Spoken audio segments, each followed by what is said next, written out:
I'm Tommy Jameson with Jameson Architects in Little Rock, Arkansas. It has indeed been a pleasure to work with Black River Technical College on Project REACH, researching early Arkansas cultural heritage. The 1833 William Looney Tavern on the western bank of the 11 Point River and the 1828 Rice Upshaw House on the opposite side of the river are genuinely two silent educators, both dating to Arkansas's territorial period, both listed on the National Register of Historic Places, both donated to Black River Technical College, and funding for the restoration of both structures has been provided by the Arkansas Natural and Cultural Resources Council. It is true that architecture provides a window into a society. Our restoration efforts and the associated historical studies have focused on the early 19th century development of Davidson Township, located in the 11 Point River Valley, northwest Randolph County, Arkansas. In the early years of the 1800s, migrating yeoman farmers and their few African American slaves transferred traditions rooted in the 18th century to their new homeland in this fertile valley. They arrived in family groups for mutual support. The tasks necessary to build homesteads on the frontier required incredibly hard work. Living history reenactor Gary Barker of Frontier Resources helps to bridge the cultural divide from the present to the past and speaks to the hardships of homesteading on the frontier. The toolkit that comes out in the head is probably far more important than anything you have on the pack horse or in the wagon. It's the skills to live on the frontier that are the most important thing. That's what makes this possible. That, you know, that a person who lived in New York or Baltimore couldn't really homestead on the frontier. Instead, what these people did was they lived close to the frontier and then they came out to the frontier. Because you need to be able to do everything yourself. You have to be able to build your own cabin, build a window, make doors. You know, you've got to be able to make a plank. You've got to be able to split out shakes.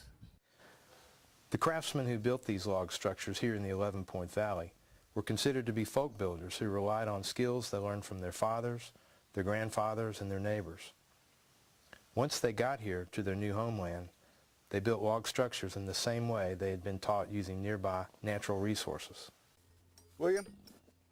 William. There we are. Good. Whoa. You're at a whoa, young man.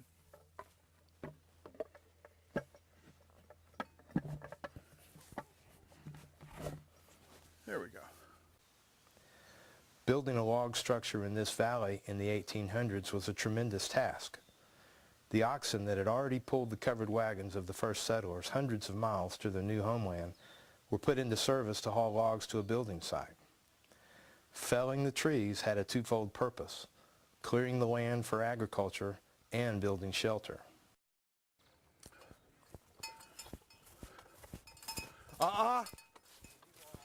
Easy walk.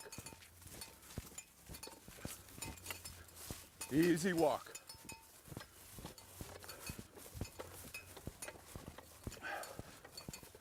Good. Easy.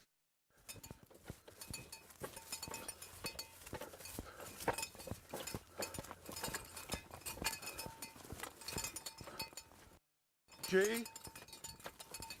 G. They had to fabricate logs by hand hewing, then fabricate their own planks from trees either by using improvised scaffolding or in hand-dug pits. We get the idea from, like Hollywood, Little House on the Prairie, that people came out here with everything in the world. They didn't. You know, the frontier is a life of improvisation. That these people had to learn how to do everything with nothing. Very frequently, a community would only have one saw in the whole community. Right? This is the way of making planks. And of course, we have lots of illustrations back in the East Coast of pit saws being with regular frames and elaborate pits and so on. Well, out here in the frontier, you can't do that. All you need is 4 well-spaced trees. In fact, sometimes 3 well-spaced trees will do. And we can make a little scaffold like this. So This is what you're seeing, is how to make the planks for a floor, for windows, doors, this sort of thing, with next to nothing. You don't have a sawmill or anything else. Instead, we've got two young men. Pit sawing is absolutely exhausting. And what I remember of doing it is that you saw for a while and you stand there and pant.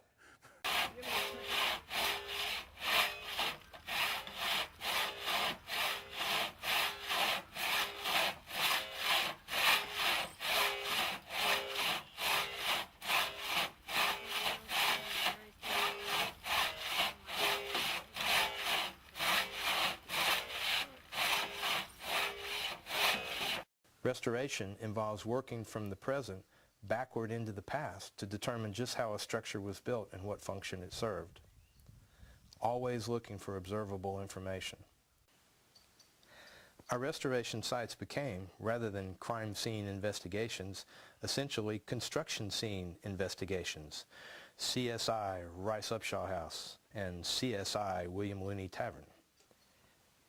It is fair to say we are all passionate about chasing the smallest details to find what these structures are, and like we say, telling us about us.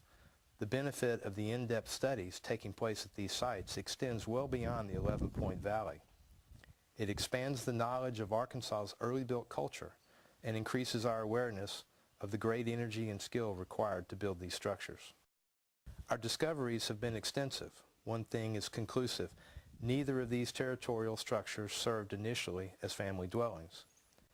Our research adds significantly to our collective knowledge about the diverse functions log structures served in antebellum rural Arkansas. Another point is that the early log structures in the valley were built over a period of many months and years by crews of men working together, including the African American slaves like those of William Looney. This outcrop of rocks that is here on the 11-Point River, William Looney, along with his slaves, would have used for actually building the fireplaces, would also be used for the foundation. So they utilized everything that they could. You see the large trees, and those trees that they needed to build a cabin, they may have even gone upriver and utilized the river to float them down to this location. So what you have is you have skilled people, both black and white, working together to build a community.